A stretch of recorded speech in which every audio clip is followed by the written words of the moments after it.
बड़ी खबर आपको बता दें, IBC 24 के साथ खास बातचीत में छत्तीसगढ़ के डिप्टी सीएम TS सिंहदेव ने बड़ा बयान दिया है। उन्होंने कहा है कि कई मौजूदा विधायकों के टिकट कट सकते हैं। छत्तीसगढ़ में कांग्रेस के 75 सीटों के साथ सरकार बनने का दावा उन्होंने किया। इसके साथ ही उन्होंने ये भी दावा किया है कि मध्य प्रदेश में भी इस बार कांग्रेस की सरकार बनने जा रही है। मध्य प्रदेश की लाडली बहना योजना, कांग्रेस की नारी सम्मान योजना छत्तीसगढ़ के वचन पत्र में शामिल हो सकती है। तो खास इसके साथ ही एक खास सवाल उनसे किया गया। कुछ एक अंगूठी उनके हाथों में अक्सर नजर आती है। खास अंगूठी पहनने पर TS सिंहदेव से जब सवाल किया गया तो उन्होंने कहा कि अंगूठी पहनने के बाद ही डिप्टी सीएम बना हूं, आगे कुछ बेहतर भी हो जाए तो कुछ कह नहीं सकते। मध्य प्रदेश छत्तीसगढ़ में 3 महीने बाद विधानसभा चुनाव होने हैं। कांग्रेस और बीजेपी ट्रिपल एक्सरसाइज के बाद अब चुनावी मैदान में है। इस वक्त मेरे साथ छत्तीसगढ़ सरकार के डिप्टी सीएम TS सिंहदेव मौजूद हैं, उनसे बातचीत करते हैं। सर, पहला सवाल, सभी लोग को बड़े उतावले होकर ये जानना चाह रहे हैं कि सरकार किसकी बन रही है, छत्तीसगढ़ में किसकी सरकार बन रही है, आपका क्या आकलन? कांग्रेस के बहुत अच्छे चांस हैं, बल्कि वहां अगर कांग्रेस की सरकार नहीं बनी तो बहुत आश्चर्य होगा। मध्य प्रदेश में भी जो हम लोग सुनते हैं कि इस बार बदलाव आएगा, बदलाव क्या, पहले भी कांग्रेस जीती थी, फिर सरकार चेंज हुई, इस बार भी कांग्रेस के यहाँ चांसेस हैं, अच्छे चांसेस। 71 सीटों का एक बड़ा आप लोग के पास फिगर था, लगता है कि इस बार 70-71 से ऊपर जाएगा या उससे थोड़ा बहुत कम होगा? कुछ साथियों ने टारगेट 75 पार रखा है। तो एक मनोबल बनाए रखने का और एक टारगेट लक्ष्य हमारा होना चाहिए कि हमको कहाँ पहुँचना है, तो 75 पार का टारगेट रखा है। सत्ता विरोधी लहर तो चली रही है थोड़ी बहुत, कुछ विधायकों को तो नुकसान होगा सर? हो सकता है। विपक्ष की भी सीटें हैं, 19 सीटें उनके पास भी हैं, तो वहाँ भी सिटिंग MLA हैं, वहाँ भी नुकसान हो सकता है, यहाँ भी नुकसान हो सकता है, चेंज हो सकते हैं कैंडिडेट कुछ। तो इनके बीच में संतुलन बना के जो काम किया है, जो करना चाहेंगे, जो पहचान दी है छत्तीसगढ़ को और देते रहना चाहेंगे, ये सारे का जोड़ हम लोग 75 पार का भी लक्ष्य रख रहे हैं। सिटिंग MLAs के टिकट कटेंगे क्या, ऐसी गुंजाइश आपको दिख रही है? हर बार कुछ न कुछ कटते हैं, ऐसा तो कभी मैंने नहीं देखा कि 100% टिकट मिलते हैं। एक फॉर्मूला रहता है, सिटिंग इज गेटिंग, कि जो जीते हुए हैं वो जीते, तो मतलब कुछ होगा उनमें, अच्छाई होगी तभी तो वो जीते, तो उनको फिर से दे दो। दूसरा ये रहता है कि कहीं ऐसा तो नहीं कि इनका परफॉर्मेंस किसी कारण से कमतर रहा, तो इवैल्यूएशन करिए कि उनसे बेहतर कैंडिडेट है क्या। अगर बेहतर नहीं है तो हारने की भी उम्मीद हो तो आप उन्हीं को देते हैं। अगर उनसे बेटर कैंडिडेट है तो फिर आप विश्लेषण करके फिर चेंज भी करते हैं। अब एक सवाल अभी मैं सुन रहा था, आप अंगूठी पहने हुए हैं, शायद ऐसा कुछ है कि CM बन सकते हैं अगर अंगूठी पहने रहेंगे, इसको फॉलो अगर करते रहेंगे तो? CM वाली बात नहीं रहती है। जो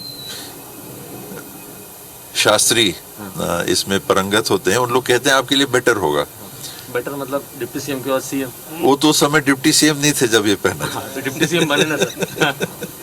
वो किन परिस्थितियों से बने, इसकी वजह से बने या और बातें थी, लेकिन लोगों की एक भावना रहती है। और कभी कभी साथ के लोग, घर के लोग भी, आपकी खुद की निजी विचारधारा कुछ और हो, लेकिन घर के लोगों के कहने पे भी कई बार आदमी कहता है कि चलो ठीक है इसको पहन लें, तो ये वैसे ही है। नहीं, हम भी उम्मीद कर रहे हैं कि शायद कुछ बेहतर हो अगले चुनाव में। एक आखिरी सवाल सर, 2018 में हमने देखा जय वीरू की जोड़ी चली थी, 2023 के 3 महीने बाद चुनाव है, तो जय वीरू की जोड़ी जो है वो आगे कैरी की जाएगी, आगे कमाल करेगी 3 महीने बाद?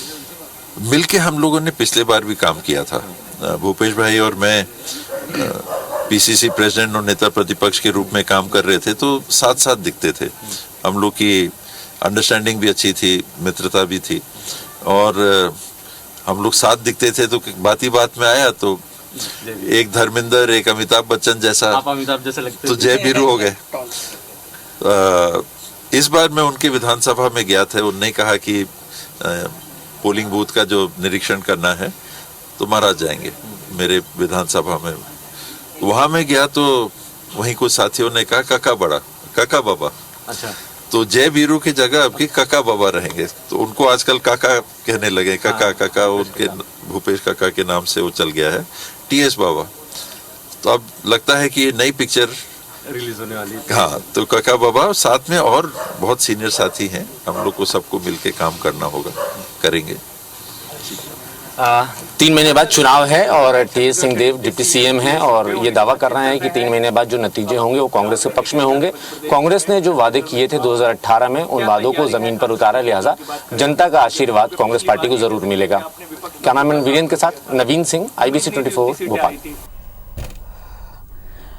तो एक्सक्लूसिव बातचीत हमारे मध्य प्रदेश सहयोगी नवीन सिंह इस वक्त छत्तीसगढ़ के डिप्टी सीएम टीएस सिंहदेव से कर रहे थे, जिन्होंने बहुत ही बेबाकी के साथ, मुखरता के साथ अपने सभी सवालों का उन्होंने जवाब दिया है। अब उनके इन बयानों पर चर्चा के लिए हमारे साथ इस वक्त कांग्रेस और बीजेपी दोनों से ही बेहद ही मुखर नेता जुड़ रहे हैं। कांग्रेस नेता राजेंद्र तिवारी जी और बीजेपी नेता केदार गुप्ता जी हमारे साथ जुड़ गए। आप दोनों का बहुत स्वागत है IBC 24 में। राजेंद्र जी, पहले मैं आपसे ही सवाल करूंगी कि जिस तरह से हमने अभी एक्सक्लूसिव बातचीत भी आप सभी को सुनवाई, दर्शक भी इसे सुन रहे थे, साफ तौर पर मुखरता के साथ उन्होंने कहा है कि 75 सीट के साथ इस बार फिर से कांग्रेस की सरकार बन रही है, लेकिन इसके साथ ही उन्होंने विधायकों के टिकट कटने की भी बात कही है। कितने विधायकों के टिकट कट जाने वाले हैं इस बार? देखिए, सबसे पहली बात तो यह है कि टीएस सिंहदेव जी की स्थिति छत्तीसगढ़ की राज्य सरकार में दूसरे नंबर की है। बड़े वरिष्ठ नेता हैं और उनकी एक विशेषता है, बड़ी निश्चलता से, बड़ी सरलता से और बड़ी ईमानदारी से बातों का जवाब देते हैं। कभी बिना लाग लपेट के स्पष्ट वक्ता हैं हम लोगों की दृष्टि में, पूरे छत्तीसगढ़ की जनता में। अभी जो 2-3 बातें कही उन्होंने, कुछ लोगों की टिकटें कटेंगी, हाँ ये बात मुझे भी लगता है कि कुछ विधायकों की जिनका परफॉर्मेंस, जिसकी बाकायदा सर्वे हुआ है, उस आधार पे कट सकती है। और जो टीएस सिंहदेव जी ने कहा, वो तो स्क्रीनिंग कमेटी के मेंबर भी हैं, तो वो इस बात के लिए ज्यादा जिम्मेदारी से बात कर रहे हैं, जो बिल्कुल ठीक भी है। दूसरी बात आपने कही कि 75 का लक्ष्य लेकर के हम चल रहे हैं, ये बात बिल्कुल सही है, क्योंकि हमारी दृष्टिकोण में अब सामने केदार गुप्ता जी को आपने लिया है, वो शायद मेरी बात का खंडन करेंगे, जो स्वाभाविक है, मगर हम 75 के लक्ष्य को लेकर के चल रहे हैं और उसके पीछे कारण है हमारी सरकार की, भूपेश बघेल जी के नेतृत्व में उपलब्धियां, उनका नाम और उनका काम, इसको लेकर के हम जनता के बीच जाने वाले हैं। हमारी झोली खाली नहीं है, उपलब्धियों से परिपूर्ण है, उपलब्धियों से भरी हुई है और जनता का आशीर्वाद हमको पिछले चुनाव की तुलना में कहीं ज्यादा मिलने वाला है। तो मैं ठीक है केदार जी, आपकी बातों का खंडन करते हैं कि नहीं, जरा ये भी देख लेते हैं। केदार जी, साफ तौर पर यहाँ पर कांग्रेस का दावा है कि इस बार तो वो 75 पार कर रही है और इसके साथ ही डिप्टी सीएम ने भी दावा किया है। तो क्या लगता है आपको कि 2018 में जिस तरह से जय वीरू की जोड़ी ने कमाल किया था, वही जोड़ी अब कक्का बाबा के रूप में भी कमाल कर जाएगी? ठीक है, देखिए कमाल तो हो गया जब जोड़ी का नाम बदल दिया। पहले जय वीरू बन के ठगे और एक विभाग छोड़ना पड़ा माननीय टीएस सिंहदेव जी को। विभाग छोड़ने के बाद ये स्थिति, अपराधगढ़ बन गया पूरा छत्तीसगढ़। गरीबों को मकान तो दे नहीं पाए और प्रधानमंत्री ने पूरे पैसे छत्तीसगढ़ में भेजे गरीबों के लिए, परंतु ये सरकार भूपेश बघेल की किसी भी गरीब को आवास नहीं दे पाई।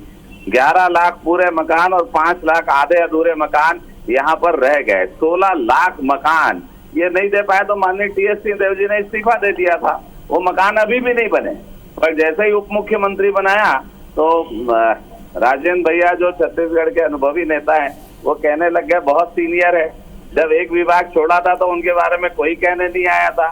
तो कांग्रेस पार्टी निरंतर पद और सत्ता लोलुपता के साथ अपने बयान पलटते रहती है, देते रहती है। जैसे उन्होंने कहा पहले जय वीरू की जोड़ी बन के ठगा, अब लेकिन केदार जी आप इस सवाल का भी जवाब दीजिए कि बीजेपी के लिए कितनी बड़ी चुनौती है, क्योंकि 2018 में जिस तरह से इस जोड़ी ने कमाल किया था, इस बात से तो इनकार आप भी नहीं कर सकते। मैं जोड़ी पे ही आ रहा हूँ। पहले जय वीरू बन के ठग दिया, अब उसके बाद कक्का बाबा बन के बाबा बोल दिया, मतलब रिटायर। तो उप मुख्यमंत्री बने 2-3 महीने के लिए, ये माननीय टीएस सिंहदेव जी समझ के मेहनत करें। मेहनत करने में दिक्कत नहीं है, पर बाबा बोल के रिटायर कर दिया, वो स्पष्ट है और ये उसी के में खुश हो रहे हैं। और जहां तक 75 पार की बात है, तो 75 का आंकड़ा कांग्रेस के पास रहेगा, वो 75 से पीछे रहेगी, मैं इतना निश्चित रूप से कहूंगा। कक्का बाबा और जो अंगूठी पहने हैं राजा साहब, तो राजा साहब हम सबके राजा साहब हैं, छत्तीसगढ़ के हैं, आज वो भोपाल में है, तो निश्चित रूप से वो 75 का आंकड़ा उनके पास होगा, पर वो 75 से पीछे होंगे। आपकी बातों का जवाब ले लेती हूँ मैं राजेंद्र जी से। भारतीय जनता पार्टी इस मामले में अपराध मुक्त बनाना चाहती है। मामले में थोड़ा सा मेरे और इसके बीच में, केदार जी के बीच में मतांतर है।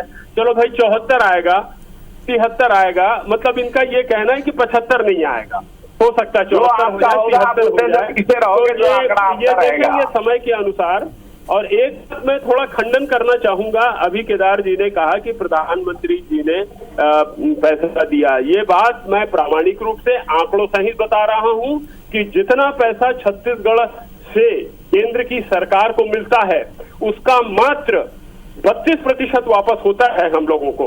यहाँ की जो धन संपदा है, यहाँ से जो टैक्सेस के रूप में और यहाँ से जो प्रधानमंत्री जो है 42% हो गया, उसका एक तिहाई देती है केंद्र की सरकार। तो ये ना बोले कि छत्तीसगढ़ के ऊपर उपकार करते हैं, बल्कि छत्तीसगढ़ की संपदा से जो लाभ मिलता है उसका छोटा प्रतिशत वो छत्तीसगढ़ को वापस करते हैं। और छत्तीसगढ़ के साथ में जिस तरह से अन्याय करते हैं, अभी ट्रेनों के मामले में मुख्यमंत्री जी ने पत्र लिखा कि भाई ये ट्रेन लगातार रद्द हो रही है और पत्र मिल रहा है। केदार जी राजेंद्र जी, चुनावी साल है, अब चुनावी साल में तो वादे भी किए जाएंगे, दावे भी किए जाएंगे, बस कुछ ही महीनों का वक्त है और कुछ महीनों के बाद जनता जनार्दन का जो फैसला होगा वो हम सभी देख रहे होंगे। आप दोनों का बहुत बहुत शुक्रिया इस चर्चा में जुड़ने के लिए।